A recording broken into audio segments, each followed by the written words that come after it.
There was a chemist who was very sick, and so his friend was talking to the doctor, and he didn't have good news for him. So he said, well, if you can't cure him and you can't heal him, then you might as well bury him. Anyway, today we're going to talk about technology evolution and what happens with technology and innovation. So we'll talk about the history, how invention drives innovation, and what's driving us right now. Why do we develop technology? We want to make our lives easier. We need to solve problems. We want to be more productive, or there's just a need to do it. That some people just love to tinker and build and create things. But most of all, what technology does is to be a better us. When you look at technology, it takes the place of many, many people. Like, for example, when people talk about jobs, you want jobs? Get rid of a backhoe, and then all of a sudden now you need 10 people with shovels. Is that what we want? No, it's not about jobs. It's about productivity. But anyway, how do we interface with the world? Well, it's our senses, but also it's our intellect, our emotion, and needs. And so we're constantly trying to make things faster, cheaper, and we want our technology to fit us. That we don't want it clunky or whatever. We want it to be non-intrusive. And then if we're talking about networks, we want them to be wider, deeper, I know more about you, and of course, always faster. It's amazing how impatient we get, and then you realize in real life you're just waiting 10 seconds. Man has always tried to use technology. For example, transportation. We found out animals move better than us. Then we found out we needed roads. We started harnessing nature, such as wind. And we started tapping into other sources, and now we can reach the stars. Same thing with communication. First, it was very limited between people in close proximity, and we just kept working more and more to extend the distance of communication. And today, you can go all around the world very easily. So what drives technology? Of course, it's curiosity. War. War has been one of the greatest drivers of technology. The internet came out of the nuclear age. That people were afraid that when you look at a phone system, there's a hub and then all the phones coming off of it. You drop one bomb on the hub and there goes all your transportation system. And then there was a guy named Bob Metcalfe who envisioned having a net. And Bob Metcalfe is from MIT. Space. It's worthwhile to go to space because we have to develop technologies for that. And of course, greed. And a big example of greed right now is a lot of this stuff that you see coming out. I mean, Stanford and everybody else says, you want to change the world and make it better. They don't make products that make the world better. They just make products that make money. The thing is, the future is going to be driven by power, water, and air. So wouldn't space technologies apply to this? The commonality, go faster. We want to become closer. And we want it to be for everyone. It's got to be cheap. This is one of the biggest flaws of Elon Musk and Tesla. He did not build a cheap car. BYD built a cheap car. Henry Ford realized that if you want something for the masses, it's got to be affordable. And making a $60,000 and $90,000 car, how are people going to afford that? More than governments or anything else, technology is a great equalizer. For example, quality. When you look at quality in Japan and Korea and China, all three nations did it shorter than somebody else. And it's because knowledge became available. Expertise became available. Technology really isn't that complicated. There's only a few technologies that drives everything. One is electromagnetism, and those drive motors, wireless. Electron devices, that's where you're talking about your sensors and your computing. Software is about how do we make computing? How do we make things think? And finally, pharma, which is biologics. And it's also used for food science. That's one thing. People who talk about non-GMO, that's kind of a misnomer, because what a lot of scientists did was like mix two seeds together to make a more, robust tomato or something like that. What's wrong with that? It's not about going into a lab and changing its DNA. There's a lot of GMO fruits and vegetables and things like that feed mankind. Without it, we would have starved. And we're always trying to make these things smaller and easy for us to use. Here's a brief history of technology, that in the 1800s, we had the steam engine, the telegraph, the phone, and tooling. Tooling is actually a very big deal, because for the very first time, instead of being an artisan like Paul Revere, where you made everything one at a time, all of a sudden you can make things repeatably. And then the age of innovation came in, where they started connecting phones and things like that. Then 1900, we had a new age of invention. Power systems, the automobile, aircraft, radio. And by 1930, all of that started becoming commercialized. I mean, look at the plane that the Wright brothers used in like 1903 or whatever it was. That thing was a glorified kite with a with a motor on it. I mean, that thing's going 40 miles an hour. How do you land this thing? If this thing crashes, it's all over.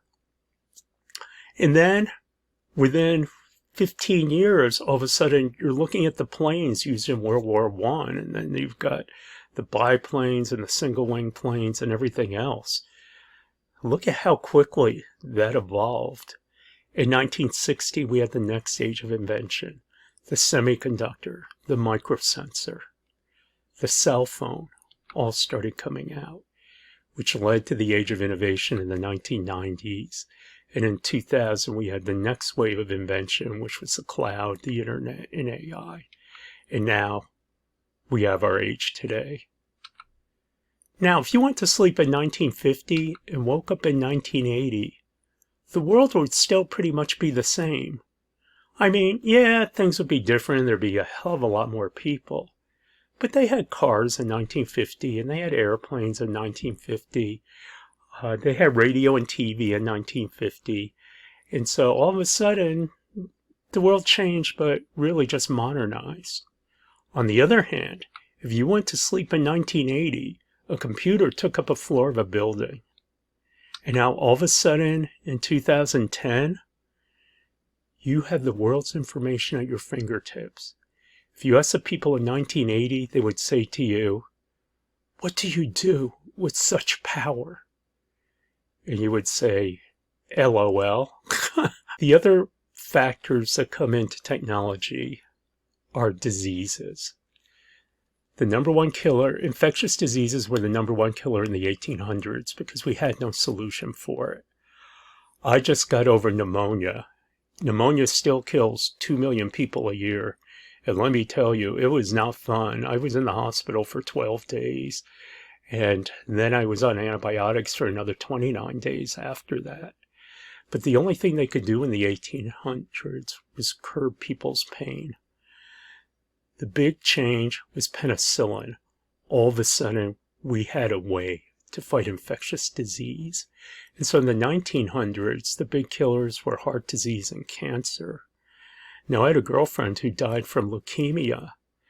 Her chances of beating that leukemia were about 5 to 10%, which is pretty much no chance at all. Today, if she got leukemia, she has an 80 to 90% chance of beating it. This is how far we've progressed in cancer care. And so today, now we're concerned about Alzheimer's and autoimmune diseases. Now, these diseases and cancer, were they always around? Yeah, they were always around. The thing is, people weren't living long enough to see it happen, and now we see it. Not only that, but we have lifestyle technologies, which are a big deal. These billionaires, they all want to live to 200. But do you really want to live to 200 if you're aging the entire time? I mean, geez, people at 100 are just kind of there in chairs. What are you going to do when you hit 200? And so that's the thing I've told my wife. If I'm no longer viable, pull the plug with both hands. I don't want to be around. Quality of life means something to me. If I can't stay awake and if I'm not mobile and everything else, and I can't think, then yeah, it's time for me to shove off. Anyway, what happens during an age of innovation? So we have invention, then we have innovation. What goes on? It's true, all of it.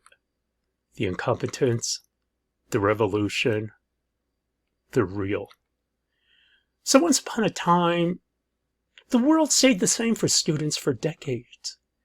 And the wealth in our society went to doctors, lawyers, and businessmen. This is what your life was. You graduated, you went to work for a corporation, and you rose according to your ability. Some had careers, some had jobs. And hopefully you had some pedigree, because that makes a really big difference. I grew up in the cusp of this age, and it wasn't an issue if I was going to the Ivy League. It's which Ivy League school I was going to go to. And because that guarantees your future back then. Today, now it's about your creativity and everything else. And then there was a great cataclysm. The internet was born. And all of a sudden, Jim Clark, who founded Netscape, didn't believe that doctors, lawyers, and businessmen should be the people who get the share of wealth in our nation. It should be the engineers, because we create things. And all of a sudden, the world flipped around. I had a physician who was a surgeon, and he was talking with me, and I'm sure he made like $600,000 a year. And he said, boy, you're lucky being an entrepreneur. And I said, why? And he said, you can be a billionaire. I could never be a billionaire. Ugh, greed. But the meritocracy was born. And then there was a great war. And that war is fought by the insurgents, the people who want to change the world with new technology, and the incumbents, the pre-existing companies. And basically, they duked it out. And a lot of people wrote the incumbents off. The incumbents have one huge advantage. Cash. If you have enough cash, that covers for a lot of sins. And so what ended up happened is these insurgents got slaughtered because they didn't really understand the business. However, some did survive and become giants. Some are still crawling around and are crippled. And some companies redefined themselves. They were born again. Some got eaten. Some cashed in. And the world changed, but it's never been the same. And the battle still goes on and on and on between new companies and existing companies. And now we're seeing it in AI. And so everybody's trying to cash in on AI. What's your role in all this going to be? You're living in the gold rush right now. You can impact the world. Are you going to let time just pass you by? How did the insurgents get killed? Bad business models, ahead of their time without a growth plan, dumb money. Just because you raise money doesn't mean you have a good company. It just means you could raise money. And at the time, all you had to say was internet, and people were throwing money at you. Greed, vanity, and ego. These DoM founders, they're still people. The devil wins.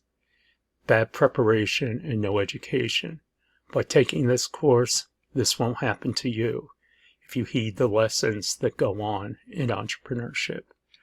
Our age is driven by pervasive computing, wireless mesh, biotech, machine learning, which is basically AI, nanotech, 3D printing, robotics, and super tech. And all super tech means is that you start combining these things together. And so the question is can the tech act on the environment Does it fit our schemes? How wide can the net be? And what is it going to impact? And this is why these were picked as the dominant technologies. Pervasive computers. Computing means that we have computing that can reach everywhere. So things like blockchain, IoT. And what it does is create new capabilities. And so what are we looking at? Smart cities, microgrids, telemedicine, which continue to evolve. Wireless mesh networks is what about poor countries? What do they do? And as it turns out, if you can get one mesh node, you can start sharing it with others. For example, your cell phone could be a hotspot. And this is where you can set up radio nodes. And so all of a sudden these countries can catch up. Actually, if you talk to Professor Kennedy, he's done a lot of work in this field. Biotech. We live in the age of genetic engineering, and we're trying to be preventative instead of reactive. This is how these biologics work. First of all, the way cells identify each other is by their proteins. And so they identify it, they attack it, and they inject it with their own RNA to reshape the cell into something else. And this is what biologics is about. All of a sudden, that zombie apocalypse doesn't seem so weird. One thing that scares me is these cells. They keep trying new ones. For example, everybody's got the herpes virus on them, and they're fooling around with that. Oh my God, if that goes wrong, that affects everybody on the planet. Gene therapy. Who looked into this? Steve Jobs. Steve Jobs was an idiot. If Steve Jobs had gotten his surgery when the doctor told him to, he would have had a good chance of surviving. But what he did is he put it off. He did not want to be cut open. And so he tried berries and juices and, I don't know, Laetrile or whatever it is out there. And then when it got worse, then he actually paid a lot of money, hundreds of $millions into gene therapy. Could they come up with a DNA sequence specifically for him? But you're not going to get that within a couple of months. And so Jobs passed away. We use it for food. And now it's about wearables. The technology now is portable. I'm still recovering from my pneumonia. And if you look at my arm here, what do I have? I have an IV line actually stuck into me. Now, instead of staying in a hospital, you can take it home. You can make it portable. 3D printing. The big problem with 3D printing is everything you can come up with, there's a cheaper way to produce it. And so 3D printing is good for small runs or specialty things, but it's not particularly, so you're not talking about economies of scale. However, what they're using 3D printing for now is they're trying to find different applications, like concrete or pills or something like that. Not only that, the molecular precision improves. For example, my material deposition systems could pretty much deposit 20 angstroms. And 3D printing does tens of thousands of angstroms. So you could see what the big difference is. Machine learning. What machine learning is, you collect data, you clean the data, you analyze it. And what you're really looking for are patterns. And those patterns, if they're repeatable, then you can act on it. Because you know if it's repeatable, that it represents something else. And so this learning that we apply is what we refer to as algorithms. We have the cloud, our ability now to have big data, and subsequently AI. Nanotech. Nanotech just means coatings. And actually, when you look at, so these are actually transistors, and those transistors have millions of wires. I mean, billions of wires, actually, because you have billions of devices. How do you connect them all without them shorting together? And what they do is they have a metal layer in those. So here are the metal lines, basically the wires. And then you have an insulator. and you make a hole through it, which is called a via, so you can connect to the next level. And that's the way they do this. And right now, I think they're up to 10 metals. Now, in order to stack all these metals on top of each other, this has got to be planar. Otherwise, if you have a defect, the more layers you put on top of it, the worse it'll get, and then you won't be able to cover it. And so this was actually my first job in the semiconductor business. I was part of the team that helped develop this technology. It's called spin-on glass. And so Lululemon, for example, has antimicrobial coatings in their material. And actually, this was not a new technology. This technology had been around for a while. And why do I know this? Because it was invented by my father, Dr. Thomas B. Cho. He did it for DuPont. Basically, that's why with Lululemon clothes, you don't have static. And you have the integration of antimicrobial particles like silver or something else, which prevents mold from growing. Drug patches. This is a claim to fame of UCLA. That's how they made their money. And Under Armour got its start in unique materials, and they've never been able to repeat that, which is why they still struggle against Nike. So our age is defined by materials. And so we need new materials to form the world around us. And also, we now care about materials in the environment. And so I actually wanted to create a class, Materials and Innovation, where 1 week I'll teach you about the principles of material. And then the second day, we talk about, okay, now that I have a material that's like non-Newtonian, how can I use it in an application? And so to get you to think about materials, another person who's talked about this is actually, wow, I'm losing my voice, Elon Musk. Musk says he's tired of everybody making products for phones. Why isn't somebody working on a cheaper way to do like lithium mining? Anyway, robotics, they outperform people. Tighter tolerances, you can complete your tasks quickly, and you have intelligence. And so robotics is really the marriage of electrical, mechanical engineering, and software. The question is, can you do all 3 things? Naturally, repetitive tasks, your challenges, and one thing they talk about, like micro robots. That's all BS. And the reason why is, how are you going to power this thing? And not only that, how are you going to get the code into it if something's the size of a fly? This is a break. Feel free to watch this. It always amused me. So, what we want technology to do is transform us. So we're going to talk about, in terms of strategy, how does this do this? And how does this affect our leadership? So these are the digital technologies that define our age.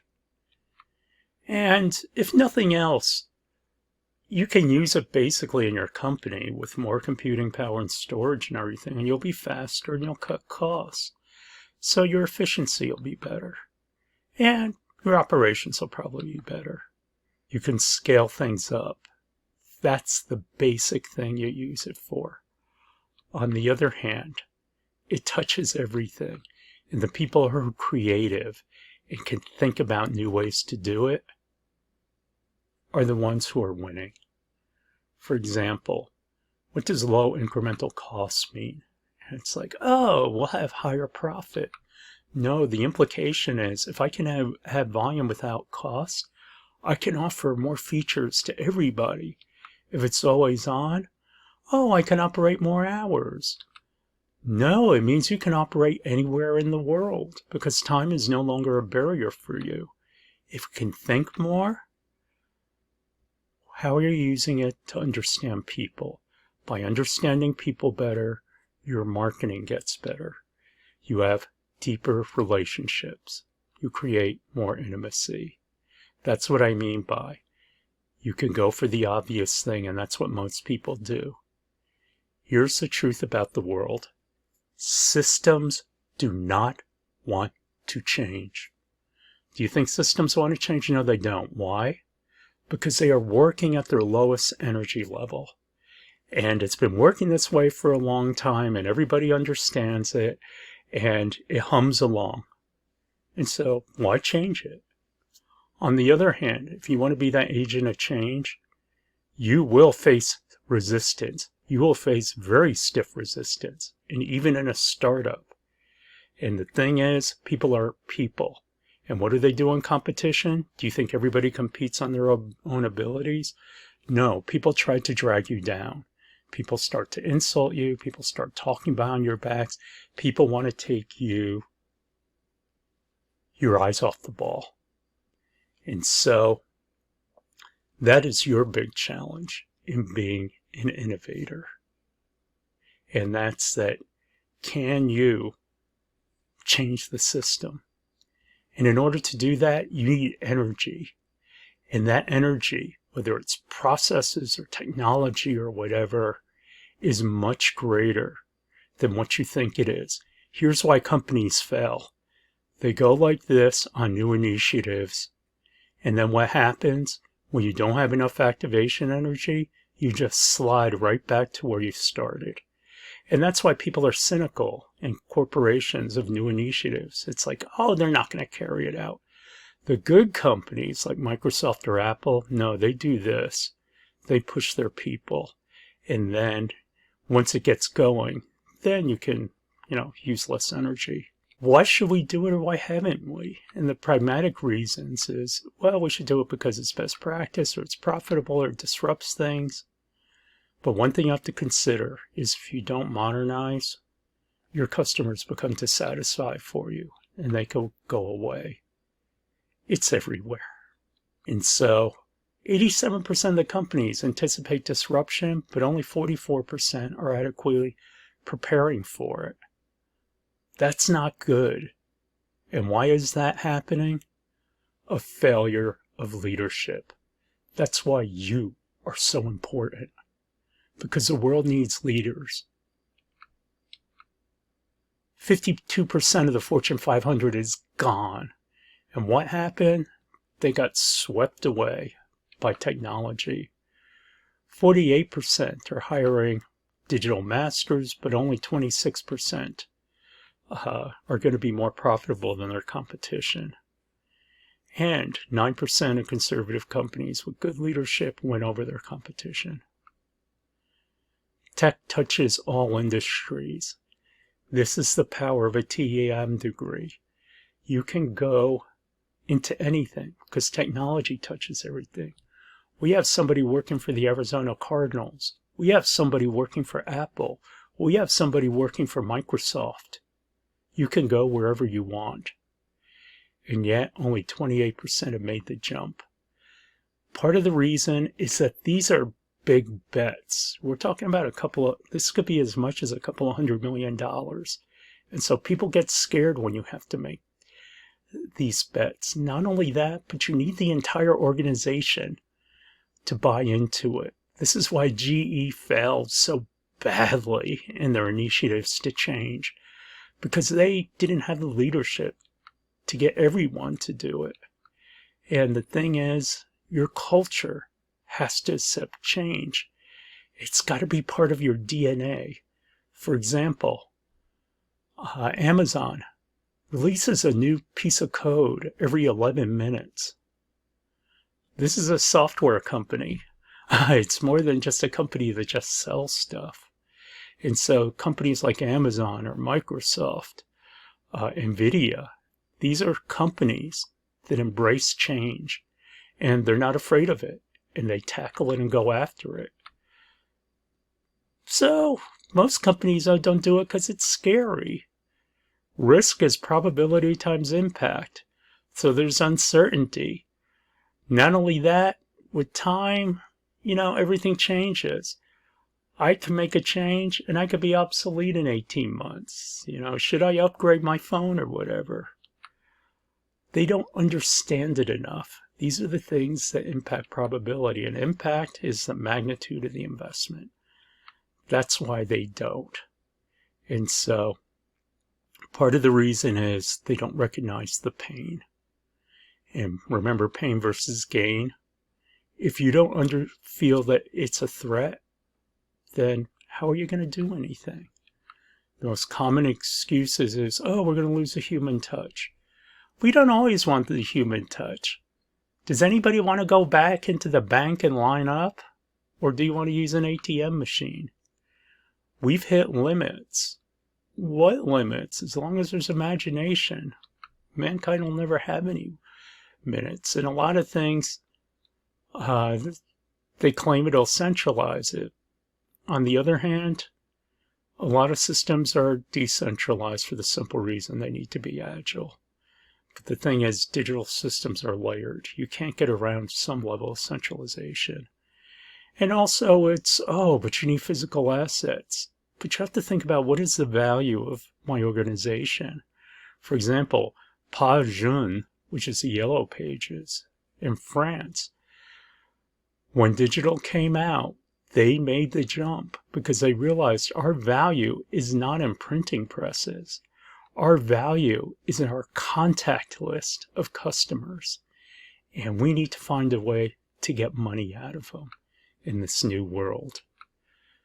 So why doesn't every CEO commit? They're clueless. Digital is a long-term play. They're thinking, I'm not going to be around that long, so I don't have to worry about it. And it's not my job. I've heard that many times in my career. And so, examples of resistance. For example, telemedicine. A lot of physicians think software will take their place. Instead, why don't you think of software as a tool to make you a better doctor? You can reach more patients if you could do telemedicine. Driverless trucks. Automation replaces drivers. The thing is, a lot of these things still need repair and also companions on it. Do you really want to send out $1 million worth of product and not have a person on board? Pharma salesman. Oh, I'm going to lose commission if people can buy digitally. However, salesmen are about their Rolodex. All of a sudden, your Rolodex becomes much, much bigger. Maybe that's better for you. Thing is, we see a lot of the dot-coms failed because they didn't understand the implication. And if you look at the migration of Maslow, you can see it. And so, physiologically as a basic, do my job better.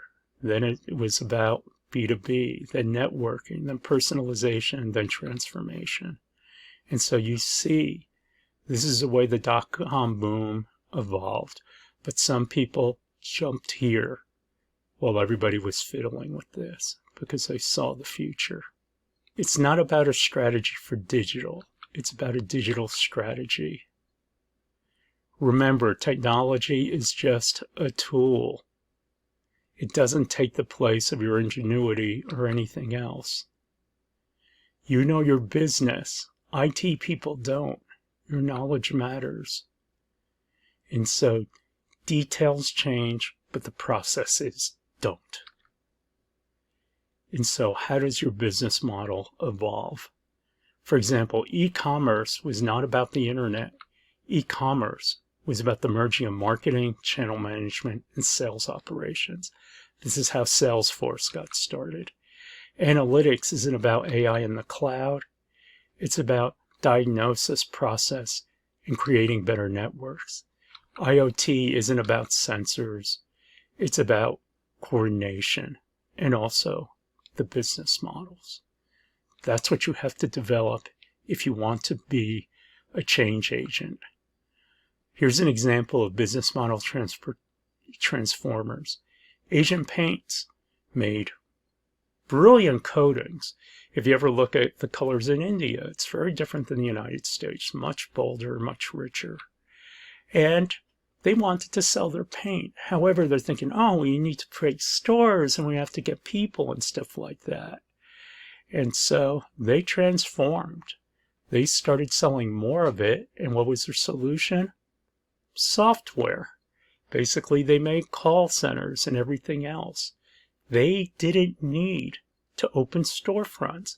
People can buy their paint just through the internet. A bank in Singapore, they wanted to go into India. So how did they do it? Chatbots. Again, instead of opening it up, online banks. An extension of themselves. And who's doing this right now? PayPal. Shipbuilding. What they did is in order, ships are very complicated and you can't afford to make mistakes. And so they started using VR. You ever build something and you do it on paper and you think it's big enough, but then when you actually see it, you go, this has to be wider. And these are the mistakes that normally happen in design because people think too much about paper instead of experience. It starts with your vision and mission. And how is it going to change with disruption? For example, how is BMW handling this? Well, they're an automaker. Driverless tech's coming around. What are they saying? We're an individual mobility company. We are not a car company. Kaiser Permanente, the biggest HMO in the United States. I had a friend who was an executive, and I asked her, does Permanente mean how long you stay sick? She actually laughed about it. Anyway, telemedicine. And what's their spirit? We are a patient-provider collaboration. We are more than just an HMO. Philip Seinhoven, one of the biggest tech firm, actually the biggest tech firm in the Netherlands, and they said we're working on too many fronts. And so what they're focusing mostly on is healthcare. Here's how you find opportunity. Pick an area of interest and look at how far it's come along. How has it evolved and changed? And then the next step is go bigger or go smaller. What is the value of technology? Zero. Unless you can make it a good or service, technology has no value. It's just a science project. Remember that. That's why TEM exists. Because engineering schools alone don't provide enough value. It has to be tied to business. And it's not about digital, it's about transformation.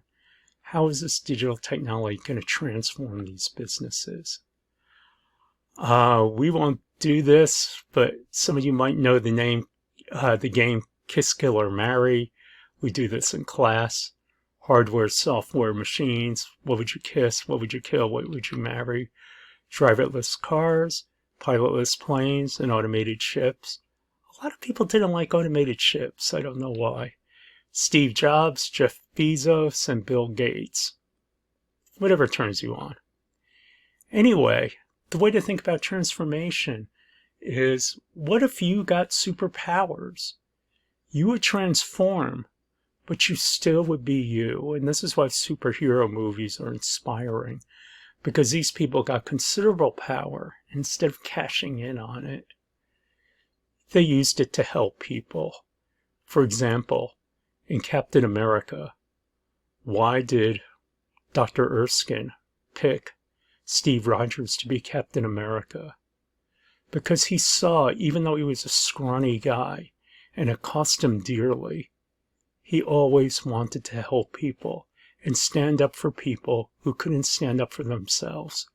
And he is the ideal person to be the first and only Captain America. And so, in terms of marketing, traditionally it was about making a product. Now it's about knowing the customer. I'll just let you read through these. Manufacturing. Before it was about human labor, now it's about automation and smart machines. Facility-specific tools. Now we want smaller footprints and generic tools, things that everybody can use. Finance. It's being deregulated, so now it's becoming more and more for everyone. And so when you make an invention, it propagates up the chain. Where are you going to exist? Here are examples of technology industries. I've worked in all of them except for a telecom business. I still got time, but I've touched on pretty much all of them in my career. And so where do VCs put their money?